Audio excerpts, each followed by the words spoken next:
Assessment year 24-25 के लिए income tax return filing start हो चुकी है। अब आपको नई टैक्स रिजीम बाय डिफ़ॉल्ट मिलेगी। तो इसके मद्देनज़र ITR 2 किन व्यक्तियों को फाइल करनी होगी, आपको रिटर्न कब फाइल करनी है, कैसे फाइल करनी है, कैसे वेरीफाई करनी है और किन बातों का ध्यान रखना है, इन सब के बारे में हम इस वीडियो में डिटेल में डिस्कशन करेंगे। CS Satbir Singh YouTube channel पे आपका स्वागत है। इनकम को कमाना मुश्किल है, लेकिन उस पर इनकम टैक्स देना और टैक्स की कंप्लायंस करना और भी ज़्यादा मुश्किल है। लेकिन CS Satbir Singh YouTube channel पे हम आपसे ऐसे टिप्स शेयर करते हैं जिससे कि आप आसानी से अपने ITR फाइल कर सकते हैं, अपना टैक्स कम कर सकते हैं। तो आप हमारे यूट्यूब चैनल को सब्सक्राइब कर लीजिए और आप हमें Telegram channel, WhatsApp channel CS Satbir Singh tax hill पे भी सब्सक्राइब कर लें। लिंक वीडियो के डिस्क्रिप्शन में भी दिया गया है, कमेंट में पिन किया गया है, ताकि आपको इनकम टैक्स के रेगुलर अपडेट आपके मोबाइल पे ही मिलते रहें। ITR 2 को ऑनलाइन कैसे फाइल करना है, इसके बारे में हम इस वीडियो में डिस्कशन करेंगे। यदि आप ITR 2 को ऑफलाइन प्रिपेयर करना चाहते हैं तो उसके लिए आप हमारी अलग से वीडियो देख सकते हैं CS Satbir Singh YouTube channel पे।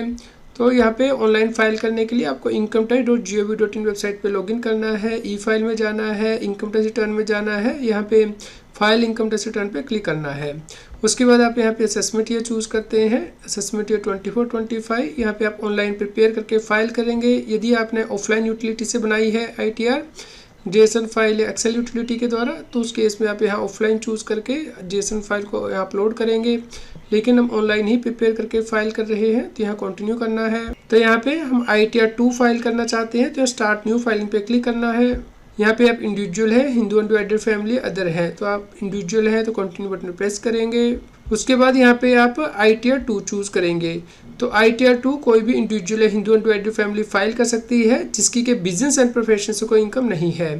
तो इस प्रकार आप यहाँ पे प्रोसीड विद ITR 2 पे क्लिक करेंगे। यहाँ पे आपके पास नेसेसरी डॉक्यूमेंट होने चाहिए फाइल करने से पहले, जैसे कि यदि आपकी सैलरी इनकम है तो फ़ोन नंबर 16 आपके पास होना चाहिए। इसके अलावा यदि आपको कोई कैपिटल गेन हुआ है तो उससे रिलेटेड डॉक्यूमेंट आपके पास होने चाहिए। तो आपको यहाँ पे लेट्स गेट स्टार्ट पे प्रेस करना है। उसके बाद आपको यहाँ पे रीजन सेलेक्ट करना है, जैसे कि हमारी इनकम जो है बेसिक एग्जम्पशन लिमिट से ज़्यादा है तो हम लोग पहला रीजन सेलेक्ट कर रहे हैं। इसके ऊपर आप complete video CS Satbir Singh YouTube channel पे देख सकते हैं कि किन व्यक्तियों के लिए ITR फाइल करनी मैंडेटरी होती है और बेसिक एग्जम्पशन लिमिट का क्या मतलब है। यहाँ पे कंटिन्यू करना है। अब आप यहाँ पे देख सकते हैं अपनी लेफ्ट हैंड साइड यहाँ पे ये शेड्यूल आ रहे हैं, जैसे कि जनरल का शेड्यूल, इनकम डिडक्शन। तो जनरल के अंतर्गत आप देख सकते हैं पार्ट ए जनरल इन्फॉर्मेशन जो है टिक है, तो आप यहाँ कंटिन्यू कर सकते हैं। यदि आप कोई और शेड्यूल ऐड करना चाहती हैं तो यहाँ पे आप ऐड कर पाएंगे, जैसे कि इनकम के अंतर्गत जो शेड्यूल यहाँ पे टिक्ड है वो आप यहाँ पे देख सकते हैं। तो हमें कैपिटल गेन का शेड्यूल भी चाहिए क्योंकि हमारा कैपिटल गेन हुआ है प्रॉपर्टी के बेचने से, तो वो हम यहाँ पे टिक कर लेंगे। इसके अलावा यदि आपकी कोई और शेड्यूल एप्लीकेबल होगा तो आप यहाँ पे टिक कर सकते हैं या बाद में भी टिक कर सकते हैं, बाद में भी ऐड कर सकते हैं। तो यहाँ पे कंटिन्यू करना है। तो यहाँ पे अभी 11 शेड्यूल सेलेक्टेड आ रहे हैं, तो आप यहाँ पे जो क्वेश्चन उनका जवाब दे सकते हैं या स्किप कर सकते हैं। तो हम कंटिन्यू कर रहे हैं। यहाँ पे सबसे पहले पूछा गया है कि क्या आप पुरानी टैक्स रजीम में जाना चाहते हैं, क्योंकि बाय डिफ़ॉल्ट आपको नई टैक्स रजीम मिलेगी। तो यदि आप पुरानी टैक्स रजीम में जाना चाहते हैं तो यहाँ पे आपको यस करना है। तो अभी हम यहाँ पे कैलकुलेशन करेंगे ओल्ड टैक्स रजीम के अकॉर्डिंग भी और न्यू टैक्स रजीम के अकॉर्डिंग भी। तो पहले हम लोग न्यू टैक्स रजीम के अकॉर्डिंग जा रहे हैं, तो हमने यहाँ पे नो किया है, तो कंटिन्यू करना है। तो यहाँ पे हमने टैक्स की कंपटीशन पहले ही कर ली है, ओल्ड टैक्स रजीम के अकॉर्डिंग भी और न्यू टैक्स रजीम के अकॉर्डिंग भी। तो इसके ऊपर आप complete video CS Satbir Singh YouTube channel पे देख सकते हैं कि कैपिटल गेन की कैलकुलेशन कैसे की जाती है। तो अब हम इसकी ITR फाइलिंग देखेंगे कि यदि आपने टैक्स कैलकुलेट कर लिया है तो उसके बाद इनकम टैक्स की रिटर्न कैसे फाइल करनी है। तो यहाँ पे सबसे पहले सैलरी से रिलेटेड एग्जम्पशन पूछी जा रही है। तो नई टैक्स रजीम में मोस्टली एग्जम्पशन नहीं मिलती है, लेकिन कुछ स्पेसिफाइड जो डिडक्शन वो मिलती हैं, जैसे कि expenditure on cost of travel, on tour और ट्रांसफ़र और हेल्पर। तो आप ये यहाँ पे चूज़ कर सकते हैं। यदि आप यहाँ पे यस कर देते हैं तो उस केस में आप ये यहाँ पे एंटर कर पाएंगे। तो अकॉर्डिंगली आप यहाँ पे चूज़ कर लीजिए। आपको अपना फ़ोन नंबर 16 रेफ़र करना है और आपको अपनी इनकम टैक्स की रिटर्न 15 जून के बाद ही फाइल करनी है, क्योंकि उस डेट तक ही आपका TDS या फिर TCS या AIS जो है वो अपडेट होता है इनकम टैक्स के पोर्टल पे। तो आप अपना फ़ोन नंबर 16 देख के उसमें से जो एग्जम्पशन है वही एंटर कीजिए। यदि आप एक्स्ट्रा यहाँ पे एंटर करेंगे एग्जम्पशन तो उस केस में इनकम टैक्स डिपार्टमेंट नोटिस भेजता है मिसमैच का। तो यहाँ कंटिन्यू करेंगे। इसके अलावा जो डिडक्शंस मिलती हैं नई टैक्स रजीम में वो आपको मिलती हैं। यदि आप सेंट्रल गवर्नमेंट के एम्प्लॉई हैं तो गवर्नमेंट के द्वारा कंट्रीब्यूशन किया जाता है नेशनल पेंशन स्कीम में, वो डिडक्शन आपको 80 CCD सब सेक्शन 2 के अंतर्गत मिलती है। तो आप फॉर्म नंबर 16 में इसको देख लीजिए और उसके बाद नेक्स्ट आप एंटर कर पाएंगे आगे। यदि आपके लिए एप्लीकेबल है, हमारे लिए नहीं है तो हम नो कर रहे हैं। यहाँ पे जो आप एडिशनल 50,000 की कंट्रीब्यूशन करते हैं नेशनल पेंशन स्कीम में, तो वो आपको यहाँ पे नहीं मिलती है। नई टैक्स रजीम में यहाँ कंटिन्यू करना है। तो यहाँ पे आपको इंश्योर करना है कि आप अपने AIS और TIS को देखने के बाद ही यहाँ पे इनकम टैक्स रिटर्न फाइल करें। तो आप इनकम टैक्स के पोर्टल पे ई-फाइल में जाके इनकम टैक्स रिटर्न में जाके अपना जो 26 CS है वो भी चेक कर लीजिए। और उसके अलावा AIS यानी कि एनुअल इन्फॉर्मेशन स्टेटमेंट है, असेसमेंट है 24-25 के लिए, ये भी चेक कर लीजिए। ये 15 जून तक अपडेट होती हैं। तो उसके बाद ही आप अपनी इनकम टैक्स की रिटर्न फाइल करें। उससे पहले आप ड्राफ्ट जो है वो प्रिपेयर करके रख लें, लेकिन फाइलिंग उसके बाद करें ताकि आपका कोई मिसमैच ना आए। तो सबसे पहले यहाँ पे पार्ट यानी कि जनरल इन्फॉर्मेशन है, यहाँ पे आपको क्लिक करना है। तो यहाँ पे आपकी जो पर्सनल इन्फॉर्मेशन है वो आप चेक कर सकते हैं। यदि यहाँ पे कोई चेंज है, जैसे कि आपका नेम मैच नहीं कर रहा है या फिर डेट ऑफ बर्थ, तो उस केस में आपको अपना पैन नंबर में करेक्शन करनी होती है। दूसरी जो टैब है कॉन्टैक्ट की, इस पर आपको क्लिक करना है। यहाँ पे आप अपना एड्रेस देख लीजिए, यदि सही नहीं आ रहा है तो यहाँ पे एडिट करके इसे यहाँ पे एडिट करके नया एड्रेस डाल लीजिए। उसके बाद फाइलिंग स्टेटस की टैब है, तो आप रिटर्न ड्यू डेट से पहले फाइल कर रहे हैं तो 139(1) यहाँ पे आएगा। यदि ड्यू डेट के बाद फाइल कर रहे हैं, यानी कि मान लीजिए 31 जुलाई के बाद, तो बिलेटेड रिटर्न है। और यदि आप रिटर्न पहले ही फाइल कर चुके हैं, अब उसे रिवाइज कर रहे हैं, तो रिवाइज रिटर्न आप यहाँ पे क्लिक करेंगे अकॉर्डिंगली। तो अब हम ड्यू डेट तक ही फाइल कर रहे हैं। तो यहाँ पे ये ऑप्शन आ रही है कि आप नई टैक्स रजीम में रिटर्न फाइल कर रहे हैं, क्योंकि नई टैक्स रजीम आपको बाय डिफ़ॉल्ट मिलेगी। यदि आप ओल्ड टैक्स रजीम में जाना चाहते हैं तो यहाँ पे यस कर सकते हैं। तो उस केस में जो ओल्ड टैक्स रजीम की बेनिफिट है वो आप क्लेम कर सकते हैं, जैसे कि LIC का डिडक्शन, PPF का, लेकिन वहाँ पे टैक्स रेट ज़्यादा है। तो आप नई स्कीम ऑप्ट करना चाहते हैं पुरानी, इसके ऊपर हमने complete video CS Satbir Singh YouTube channel पर बनाई है, वो आप देख लीजिए। तो हम लोग नई टैक्स रजीम में भी कैलकुलेशन कर रहे हैं, तो यहाँ पे नो ही रहेगा। यदि आप मैंडेटरी रिटर्न फाइल करने के लिए लायबल है तो उस केस में यहाँ पे एडिट रिस्पॉन्स करके आप सेलेक्ट कर सकते हैं। यहाँ पे आपको रेजिडेंशियल स्टेटस सेलेक्ट करना होता है। आप रेजिडेंट है इंडिया के, तो यहाँ पे रेजिडेंस सेलेक्ट कीजिए। आपका स्टे 182 डेज और मोर है, 182 दिन से ज़्यादा आप इंडिया में रहे हैं, तो यहाँ पे चूज़ करेंगे। और यहाँ पे क्या आप सेक्शन 115H का बेनिफिट क्लेम करना चाहते हैं, तो यहाँ पे आप आई बटन पे क्लिक करेंगे। तो यहाँ पे आप देख सकते हैं कि यदि कोई व्यक्ति पहले नॉन रेजिडेंट होता है, उसके बाद रेजिडेंट बन जाता है इंडिया का, तो उस केस में ये क्लेम कर सकता है बेनिफिट। यहाँ पे हम नो टिक करेंगे।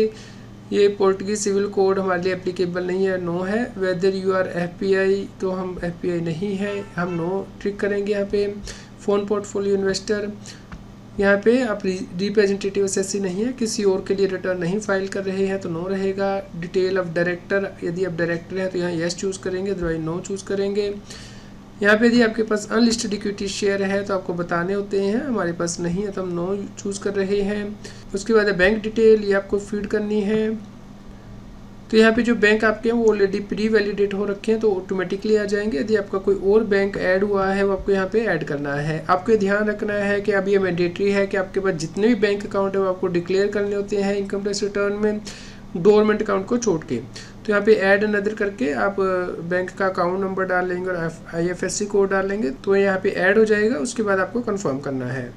तो आप देख सकते हैं पार्ट 1 जनरल इन्फॉर्मेशन के सामने टिक आ गया, ग्रीन ये कंफर्म हो चुकी है। अब आपको सेकंड टैब यानी कि सैलरी का शेड्यूल फिल करना है, तो यहाँ पे एरो के सामने क्लिक करेंगे। तो यहाँ पे आप अपने एम्प्लॉयर को ऐड करेंगे। तो यहाँ पे name of the employer, 10 and address of the employer जो है वो आपको यहाँ पे ऐड करना होता है। तो इसके लिए आपको फ़ोन नंबर 16 जो आपके एम्प्लॉयर ने जारी किया है, यानी कि सैलरी का TDS सर्टिफिकेट, वहाँ से चेक करके आपको यहाँ पे ऐड करना होता है। तो ये जो सर्टिफिकेट है 15 जून तक जारी किया जाता है। तो आप अपने एम्प्लॉयर से फ़ोन नंबर 16 ले लीजिए, वहाँ से जो डिटेल है वो देख लीजिए।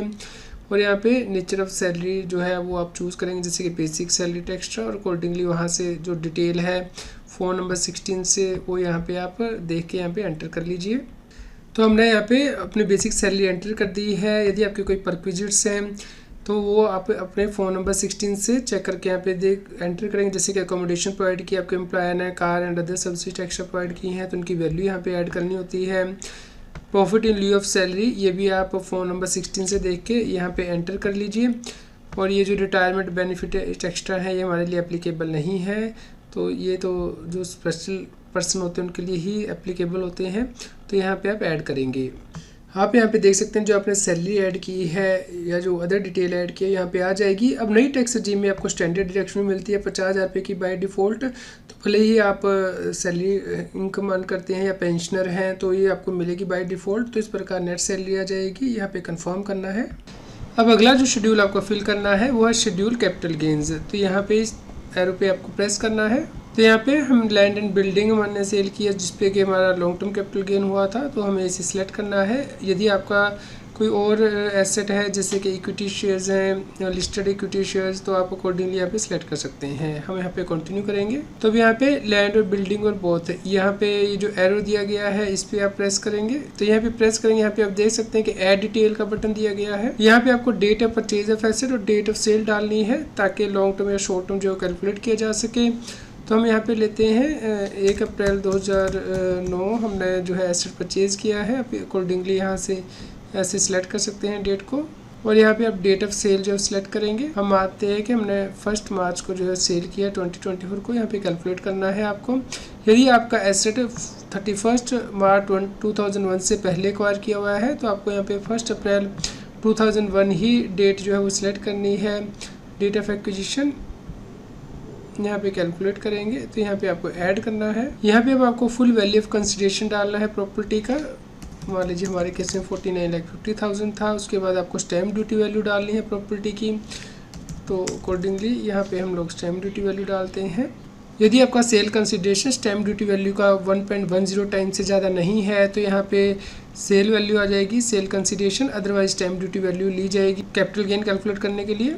तो यहाँ पे अकॉर्डिंगली कैलकुलेट हो जाएगी। अब आपको यहाँ पे डिडक्शंस में कॉस्ट ऑफ एक्विजिशन जो है प्रॉपर्टी की यहाँ पे डालनी है। तो हमारे केस में 2009-10 में प्रॉपर्टी एक्वायर की गई थी 20 लाख रुपीज़ की, हमने वो यहाँ पे डाल दी है। तो उसके अकॉर्डिंग जो इंडेक्सेशन है वो ऑटोमेटिकली यहाँ पे कंप्यूटर के द्वारा कैलकुलेट कर दी गई है, क्योंकि यदि लॉन्ग टर्म एसेट होता है 2 साल से ज़्यादा होल्ड करके आपने रखा है तो उससे आपको इंडेक्सेशन मिलती है। तो उसके बाद आपका ये जो कैपिटल गेन है वो आ गया है लॉन्ग टर्म कैपिटल गेन।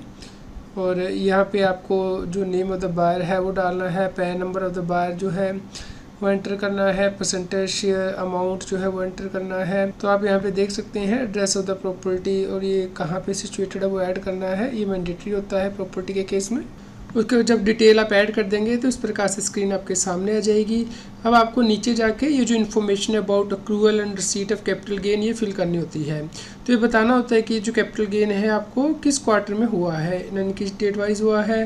तो आप यहाँ पे प्रेस करेंगे, यहाँ पे ऐड डिटेल करेंगे। तो आप यहाँ पे देख सकते हैं कि अप टू 15 जून आपको कितना कैपिटल गेन हुआ है। 16 जून से 15 सितंबर, 16 सितंबर से 15 दिसंबर और 16 दिसंबर से 15 मार्च के बीच में कितना कैपिटल गेन हुआ है। तो आप यहाँ पे नीचे जाएंगे, यहाँ पे देखिए ये जो लॉन्ग टर्म कैपिटल गेन है taxable at the rate of 20% है।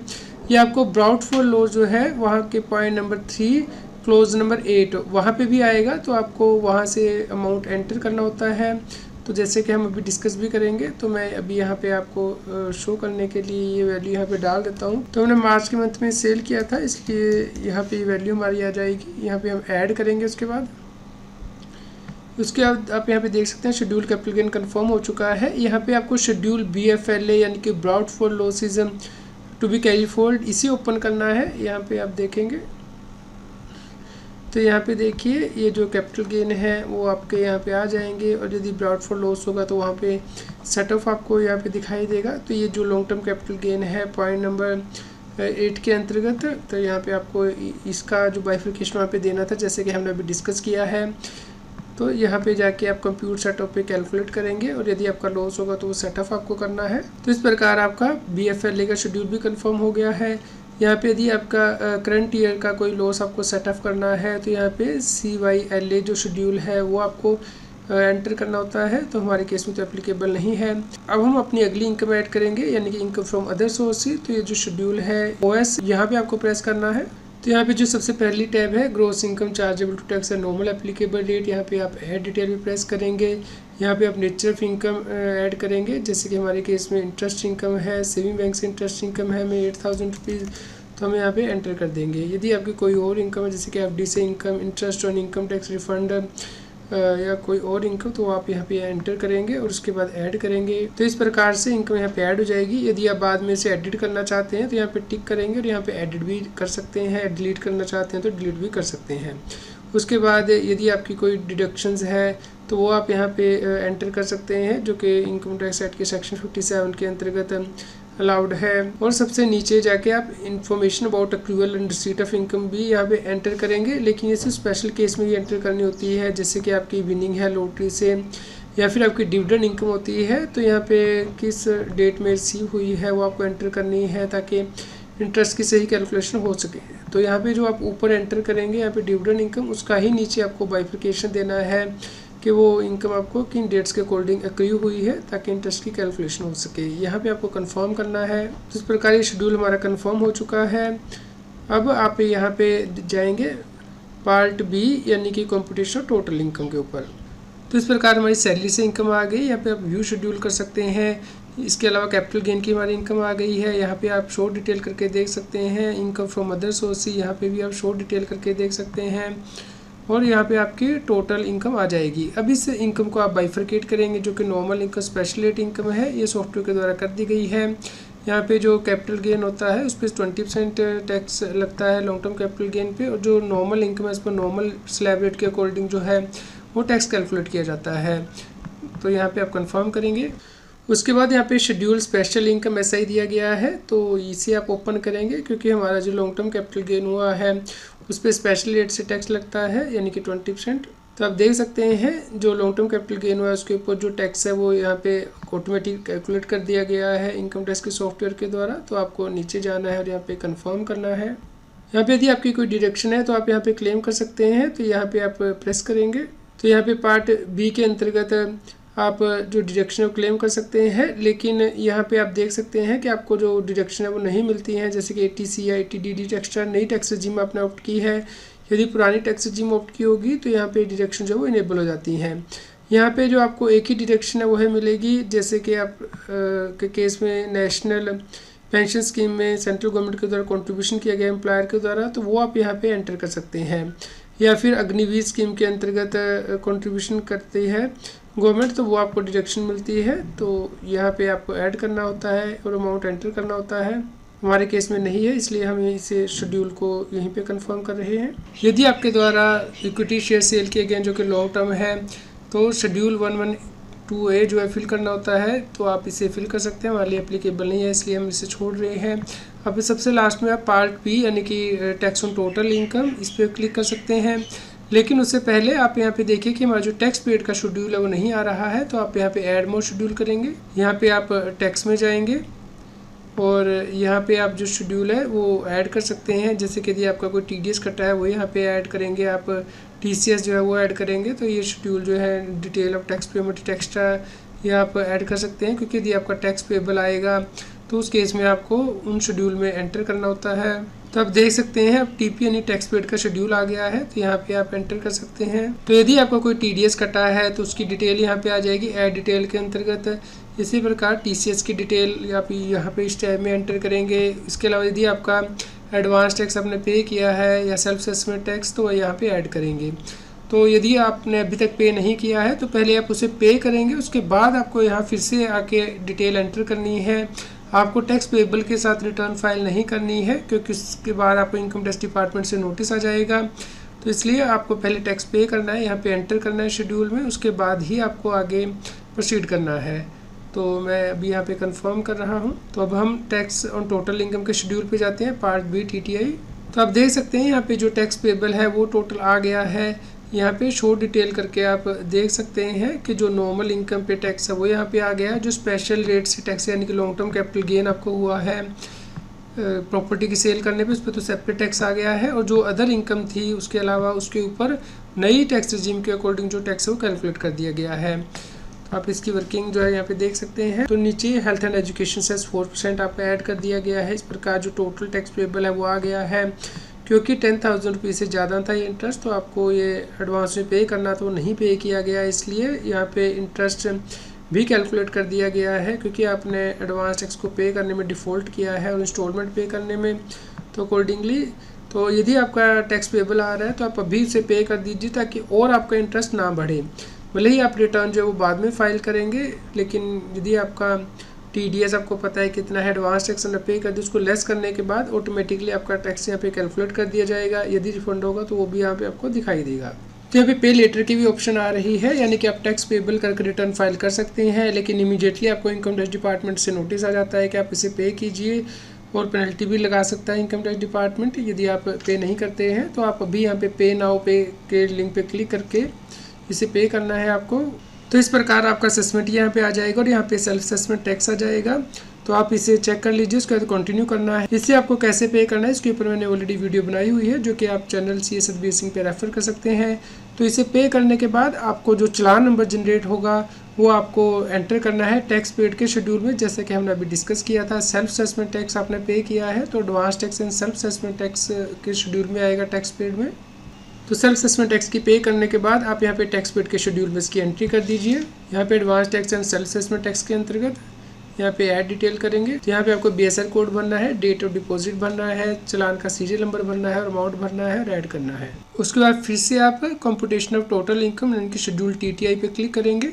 यहाँ पे अब आप देख सकते हैं कि आपने जो टैक्स पे किया होगा वो यहाँ पे आ जाएगा। टैक्स पेड जो लेस हो चुका है, अमाउंट पेबल जो 0 है, और यहाँ पे यदि आपका रिफंड है तो आपको दिखाई देगा। तो उसके बाद आपको नीचे प्रीव्यू रिटर्न पे क्लिक करना होता है। तो इस प्रकार से यहाँ पे जो सामने बॉक्स दिया है इसके ऊपर आप टिक करेंगे और यहाँ पे परस्यू टू प्रीव्यू करेंगे। यहाँ पे आप जो रिटर्न है अपनी यहाँ से डाउनलोड कर सकते हैं, प्रिंट कर सकते हैं। अभी ये ड्राफ्ट फॉर्मेट है, तो यहाँ पे जो शेड्यूल दिए गए अपनी लेफ्ट हैंड साइड इन पे क्लिक करके रिस्पेक्टिव शेड्यूल आप देख सकते हैं। इसके बाद आप नीचे स्क्रॉल करेंगे, यहाँ पे प्रोसीड टू वैलिडेशन पे जाएंगे। तो अभी यहाँ पे यदि आपकी कोई एरर नहीं आएगी तो यहाँ पे सक्सेसफुल आ जाएगा, वैलिडेशन इज सक्सेसफुल। इसके बाद आपको प्रोसीड टू वेरिफिकेशन पे प्रेस करना है। उसके बाद आप ITR को अभी वेरीफाई कर सकते हैं या बाद में भी कर सकते हैं। आपको 30 डेज के अंदर ITR को वेरीफाई करना होता है। अदरवाइज ये माना जाता है कि जिस दिन आप ITR को वेरीफाई कर रहे हैं उसी दिन आप ITR को फाइल कर रहे हैं, तो उस केस में कॉन्सिक्वेंसेज होते हैं कि आपके ऊपर लेट फीस इंटरेस्ट तो लगती ही है, इसके आप साथ ही आप ओल्ड टैक्स रिजीम भी ऑप्ट नहीं कर सकते हैं। तो ये आपको ध्यान रखना है। तो आपको विदिन 30 डेज वेरीफाई करनी है या फिर आप इमीडिएटली वेरीफाई कर दीजिए इसे। तो इसके ऊपर आप separate video CS servicing YouTube channel पे देख सकते हैं कि ITR वेरिफिकेशन से रिलेटेड क्या रूल चेंज किए गए हैं गवर्नमेंट के द्वारा और आपको इसे कैसे वेरीफाई करना होता है।